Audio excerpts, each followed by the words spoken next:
आत्मविश्वास के बल पर यूक्रेन से लौट रहे हैं भारतीय छात्र और भारत सरकार अपना पीठ ठोक रही है। यूक्रेन के युद्ध प्रभावित खार्किव से सुरक्षित घर लौटी मेडिकल थर्ड ईयर की छात्रा निधि झा एवं उनके माता पिता परिजनों को बधाई देने के उपरांत राजद प्रदेश महासचिव शमेंद्र कुणाल ने यह बात कही। उन्होंने कहा कि मेडिकल छात्र निधि झा खार्किव से हिम्मत साहस के बल 19 घंटे आत्मनिर्भर होकर सफर महायुद्ध के भंवर से निकलकर जान बचाई। किसी तरह का कोई सहारा नहीं मिला। पोलैंड पहुंचने के बाद ही उसे भारतीय विमान का सहारा मिला है। उन्होंने कहा कि कटिहार के निधि झा, अंकित कुमार, नितेश कुमार, निकी कुमारी, मुकेश कुमार, अभिनव कुमार सहित दर्जनों छात्र यूक्रेन में मेडिकल की पढ़ाई कर रहे थे। रूस द्वारा यूक्रेन पर आक्रमण की घोषणा के बाद भारत सरकार ने 15 फरवरी को एडवाइजरी जारी की, लेकिन बड़ी संख्या में 20,000 छात्रों को सुरक्षित लाने के अनुपात में हवाई जहाज उपलब्ध नहीं कराया गया। उससे भी बड़ी विडंबना ये रही कि एरोप्लेन का किराया भी 3 गुना ज़्यादा कर दिया गया। छात्र किराया एफोर्ड नहीं कर पाए। देश भर में जब केंद्र सरकार की फजीयत होने लगी, तब जाकर सरकार ने छात्रों के लिए हवाई जहाज को फ्री किया। कुणाल ने कहा कि पहली बार इस तरह के संकट में भारत सरकार फैल हुई है। उन्होंने कहा कि बेटी पढ़ाओ बेटी बचाओ का नारा मात्र बनकर रह गया है। देश में मेडिकल शिक्षा व्यवस्था कमजोर होने के कारण ही छात्र दूसरे देशों की ओर रुख करते हैं। कुणाल ने कहा कि 15 लाख के तुलना में महज 88,000 ही सीटें हैं। शेष छात्र चयन प्रक्रिया में योग्य होने के बावजूद नामांकन से वंचित रह जाते हैं, तो हालात से मजबूर डॉक्टर बनने की चाहत उन्हें दूसरे देशों की ओर पलायन करने को मजबूर करता है। राजद प्रदेश महासचिव शमेंद्र कुणाल ने कहा कि भारत सरकार मेडिकल कॉलेजों में इंफ्रास्ट्रक्चर सुविधा संसाधन के अनुपात में सीटों की संख्या 200% बढ़ाए तो बहुत हद तक मेडिकल शिक्षा के मामले में पश्चिमी देशों पर निर्भरता घटेगी।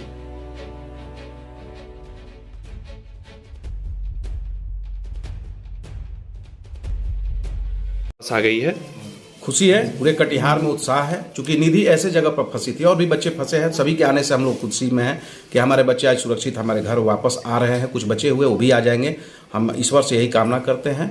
निधि खार्किव में फंसी हुई थी और एक बेटी, हिंदुस्तान की बेटी, कटिहार की बेटी, बिहार की बेटी अगर खार्किव में फंसी है, युद्ध चल रहा है, महायुद्ध चल रहा है और उस युद्ध से बच के निकल जाती है, तो उसकी हिम्मत को तो सैल्यूट कटिहार करता है। इसलिए कि एक बेटी होकर के उस महायुद्ध से निकल कर आती है, तो अन्य बच्चों के लिए भी, अन्य बेटियों के लिए भी ये एक अच्छा मैसेज है। एक तरफ हिंदुस्तान के प्रधानमंत्री खुद कहते हैं कि बेटी पढ़ाओ बेटी बचाओ, तो बेटियों को पढ़ने के लिए दूसरे देशों में जाना पड़ता है और गार्जियन स्वावलंबी होकर के, आत्मनिर्भर होकर के बच्ची जा रही है दूसरे जगह पढ़ने। तो यहाँ पर हम डिफर कर जा रहे हैं, यहाँ पर हम सरकार की निंदा कर रहे हैं। दूसरी बात कि बेटी बचाने की जहाँ तक सवाल आती है, तो बेटी को बचाने में भी आप फेल हो जा रहे हैं। 15 फरवरी को आप एडवाइजरी जारी करते हैं और एडवाइजरी के बाद जो सुविधाएं संसाधन सरकार को देनी चाहिए कि 20,000 बच्चे एडवाइजरी के बाद जो भीड़ लगेगी वो कैसे आएंगे, इस पर आपने मंथन नहीं किया, इस पर आपने विचार नहीं किया। आप 3 फ्लाइट देते हैं और किराया बढ़ा देते हैं 3 गुना ज़्यादा। ये कितना दुर्भाग्य है, इस बात को समझने की जरूरत है। आज बच्ची खुद बोल रही है, और बच्ची खार्किव जहाँ विस्फोट हो रहा है वहाँ से दौड़ कर निकलती है, 19 घंटा सफर करती है, गोला बारूद गिर रहा है और जिस जगह पर थी उस जगह पर भी गोला बारूद गिरा।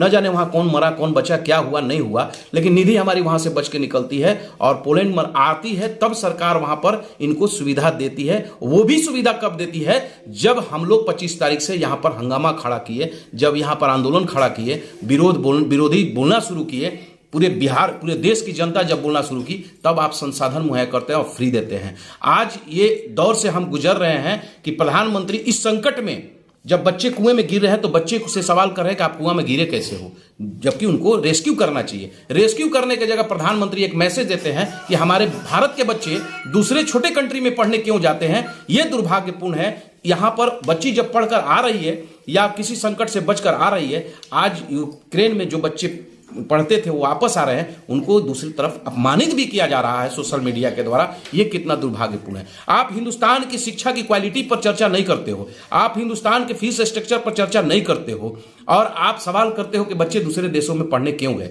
अभी हाल फिलहाल संसद भवन में राज्यसभा सांसद डॉक्टर अहमद अशफाक करीम साहब ने क्वेश्चन किया कि हमारे बच्चों की पढ़ाई फ्री होनी चाहिए, शिक्षा फ्री होनी चाहिए, हमसे आप टैक्स तरह तरह का लेते हो, स्वास्थ्य की व्यवस्था हमारे लिए फ्री होना चाहिए क्योंकि हमसे टैक्स तरह तरह का लेते हो, बावजूद आप ये सवाल करते हो। ये कितना दुर्भाग्य की बात है। प्रधानमंत्री जी, आप गुमराह कर रहे हैं हिंदुस्तान को, जिससे आने वाले समय में आपको भुगतना पड़ेगा। अब हर खबर पर होगी हमारी नजर, पल पल बदलती देश और दुनिया की हर खबर पाइए सीधा अपने मोबाइल पर। ऐसी ही खबरों के लिए करें से 24 लाइव को सब्सक्राइब, साथ ही साथ दिए गए बेल आइकन को भी दबाएं